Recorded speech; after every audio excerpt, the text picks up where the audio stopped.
menjadi kan orang fakir, orang yang berutang. Masjid ibarat berutang, bukan masjid yang berutang, orang yang berutang. Jika orang yang berutang, baiknya itu kena bangun masjid.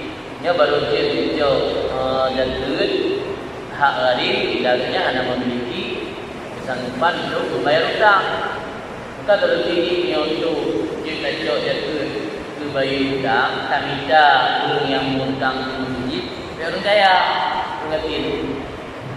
Tak minta orang kafir kalau orang kawan yang anda bayar hutang, anda gayaan yang bayar hutang, tapi bagainya dia orang bukan belum hutang teraming untuk. Dan ular hutang kera ni dia jadi jauh mendidik. Dan hutang dia dah ada nama mendidik nah. Sebab ada namanya jihad dalam mata kita. Jihad penggunaan hak jaga jihad hana. Hak jaga digunakan untuk jihad person dulu. Mana person itu fakir, miskin kan mendidik. Dia kan apa?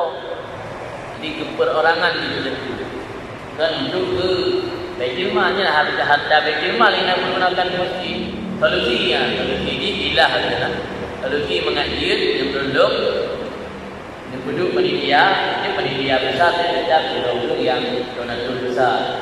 Itu orang yang utang tidak orang yang kira-kira hana peng hana buku bayu. Oh yang bayar darah bagi aja ngalor bilain yang pernah praktek di ulama-ulama awal. Duhai ulung pada berok. Dan kita kena pendapat yang megah dia tajuk jaga kepada orang mana mencipta takmim, mana payah meradai. Tahu yang pada merok saya menikah dia tajuk jaga pun dah beri menikah dah kena jaga 20 juta. Tahu yang terima tajuk itu macam kena jaga.